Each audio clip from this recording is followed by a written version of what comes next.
Halo, selamat malam investor dan trader. Kembali lagi di channel Investment Idea atau Ide Investasi. Kali ini kita akan membahas yang lagi agak heboh nih. MNC akan merger dengan BMTR, menghasilkan MNC Media. Mari kita lihat mana yang akan lebih cuan bila digabung. Oke, jangan lupa like, subscribe, dan share videonya. Dan mari kita ikutin analisanya. Oke, seperti biasa, saya ingin mengingatkan bahwa forecast saya untuk IISG akan mulai bullish sudah saya berikan pada video 29 Juni, di mana tepat sesudah video saya rilis di awal bulan Juli, IISG dibanting turun.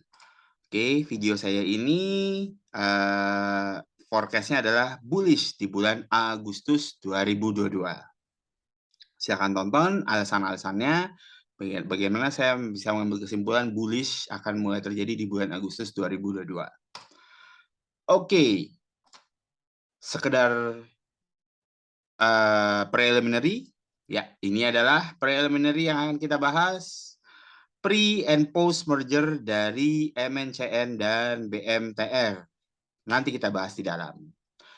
Ya, ini adalah intro buat teman-teman pembukanya. Jadi kita harus mengetahui posisi MNC pada penutupan 29 Juli, yaitu berada di 1055 per lembar saham, masuk ke dalam sektor consumer cyclical, dia berada di industrinya media dan entertainment, kapitalisasi pasarnya adalah 15,88 triliun, dan floating stock publiknya ada sebesar 47,33 dengan BMTR sebagai pemegangnya atau pengendali. Sedangkan BMTR pada 29 Juli, penutupannya ada di Rp406 per lembar saham, sektor industrial dia, dan industrinya ada multisektor holdings. Ya, jadi di bawah multisektor itu jadi BMTR mempunyai anak-anak usaha yang bergerak di beberapa bidang industri. Kapitalisasi pasarnya sebesar 6,73 triliun, floating stock publiknya ada 47,8 dengan MNC Investama atau BEHIT sebagai pengendalinya. Oke, ini adalah gambar ya atau rencana pasca merger. Nanti MNCN yang akan digabung menjadi ke BMTR, sehingga nanti strukturnya akan kebagi 3 seperti ini.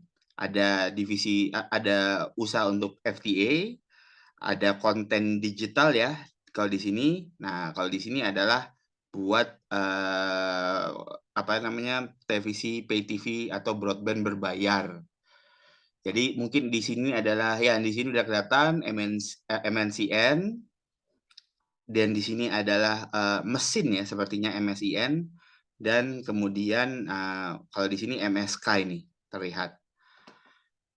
Oke, seperti ini struktur yang dia buat. Menurut saya ini cukup menarik ya. Terutama saya menilainya dari segi revenue, yaitu memastikan BMTR itu revenue-nya adalah terjamin untuk langsung dapat diakuin sebagai pendapatan langsung.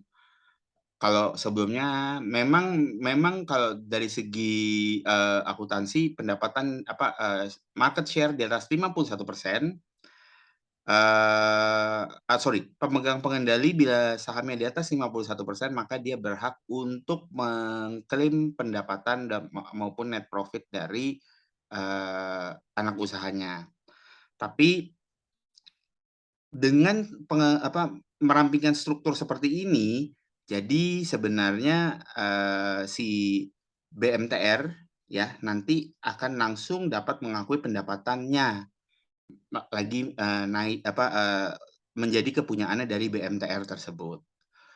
Oke, sekarang sedikit contoh case bagaimana saya dulu menghitung mergernya Breeze di tahun 2020.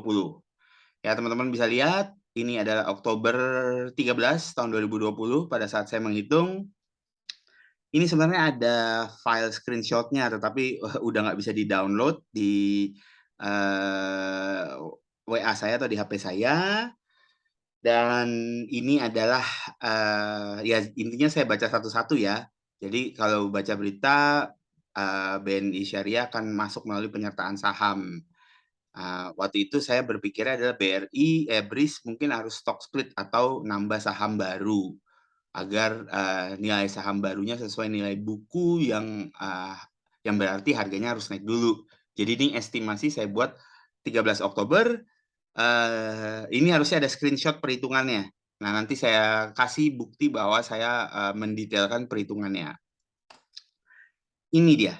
Ini kalau ini tanggal 13 Oktober 2020, kemudian ini adalah 12 Desember 2020. Hitung-hitungannya BRIS waktu itu saya mendapatkan estimasi di 3.317. Saya waktu itu sedikit mendiskonkan di 50%, ya target pertama BRIS ternyata ditembus sampai jadi 1785.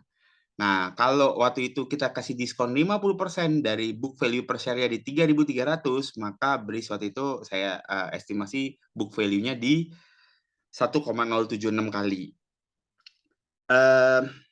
Ini kalau waktu mergernya BRIS itu lumayan susah ya menghitungnya, karena apa namanya ya BNI Syariah dan Mandiri Syariah itu tidak ada listingnya, jadi susah ngitungnya. Oleh karena itu nih, saya waktu itu memakai pendekatannya untuk saya hitung perhitungan masing-masing BUMN Syariah. Simpel aja saya ngitungnya. Adalah dari segi pendapatan saya kurangi beban untuk mencari masing-masing kontribusi syariah kepada nilai book value per share sahamnya.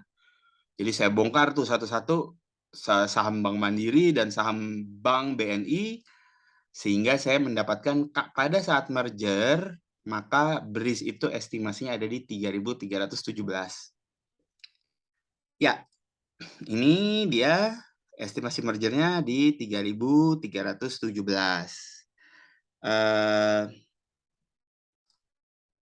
Ya, ini estimasinya waktu itu.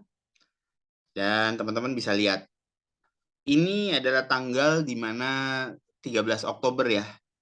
Tadi teman-teman lihat. Ini adalah tanggal di mana saya forecast bahwa BRIS itu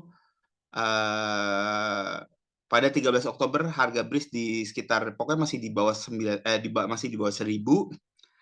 Dengan waktu saya forecast di 13 Oktober harga BRIS-nya kalau nggak salah masih di 960 waktu 13 Oktober. Saya forecast harga book value per share-nya berada di 3.317, yaitu dengan menghitung kontribusi Bank Mandiri Syariah dan Bank BNI Syariah. Itu agak susah karena saya harus bongkar masing-masing laporan keuangan dari BNI maupun Bank Mandiri. Ya, seperti teman-teman ketahuin, book value per share di-hit ya pada 11 Januari nih, kalau nggak salah nih di-hit, tercapai oleh BRIS. Bahkan sempat tertembus sampai BRIS naik ke 4.000. Ya, teman-teman. Ya, jadi kurang lebih hanya memberikan gambaran bagaimana perhitungan merger itu pendekatannya bisa dihitung dan jawaban saya berbeda-beda. Tapi nanti teman-teman bisa simak bagaimana pendekatan saya terhadap merger MNCN dan BMTR.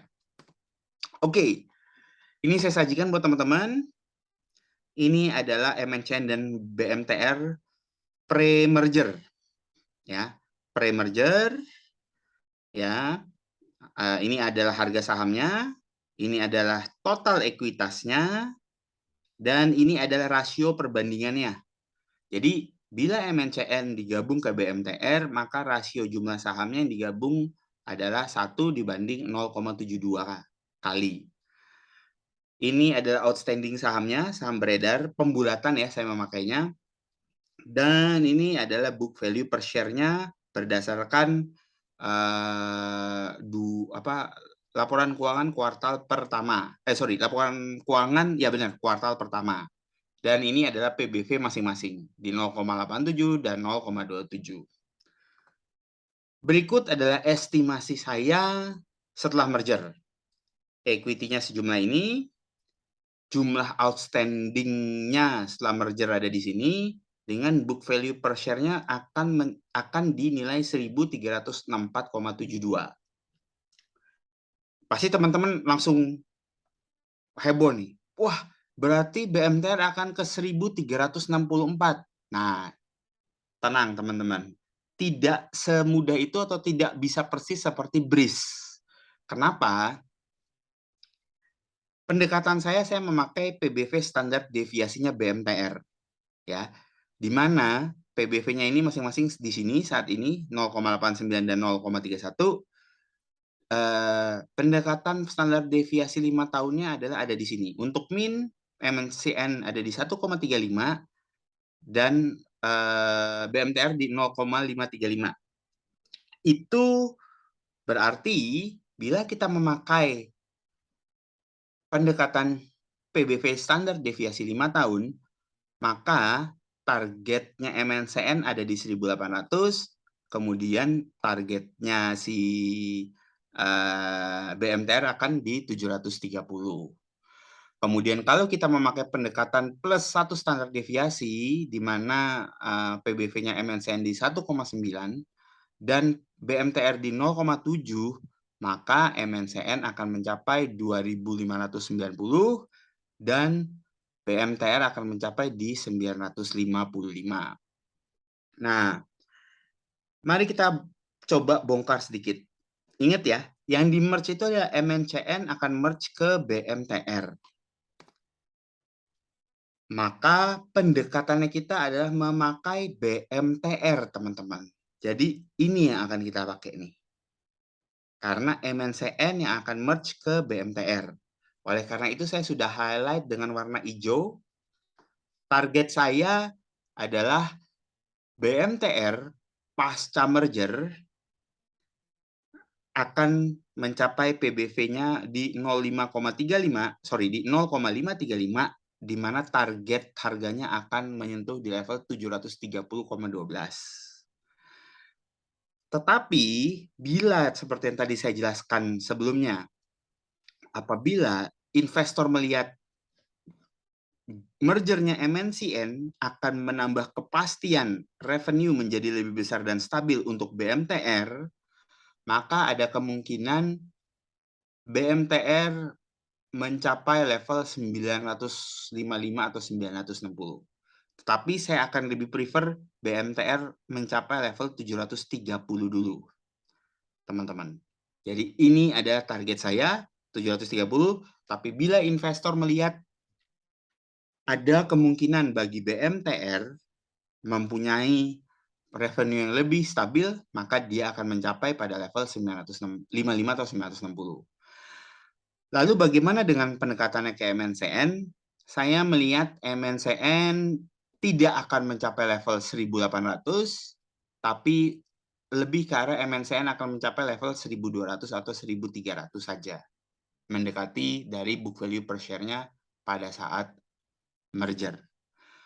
Oke, jadi dicatat sekali lagi, optimisme saya adalah BMTR hanya akan mencapai di 730, sedangkan kalau investor melihat bahwa merger ini akan lebih menguatkan revenue-nya BMTR dan lebih menekan cost-nya MNC Media, ya atau si BMTR, karena BMTR ini nanti akan berubah menjadi MNC Media, maka bisa saja level 955 ini dapat tercapai. Oke, tapi yang pertama 730 dulu harus dilalui oleh BMTR. Ada pertanyaan? Silakan tinggalkan komen pada kolom komen seperti biasa. Dan disclaimer informasi oleh saya tidak mempunyai posisi pada saham MNCN maupun BMTR, dan saya tidak terafiliasi oleh emiten atau sekuritas manapun. Saya menyajikan data publik yang juga dapat diakses halayak umum melalui situs emiten masing-masing, di mana video ini sifatnya adalah edukasi berbasis data dan bukan merupakan ajakan untuk membeli. Jadi, Semoga teman-teman mengambil keputusan tepat dan semoga teman-teman bisa cuan di MNCN dan BMTR. Dan jangan lupa like, subscribe videonya bila sangat atau dianggap membantu, di dalam teman-teman mengambil suatu keputusan. Oke, sampai jumpa di video-video saya berikutnya dan salam ide investasi.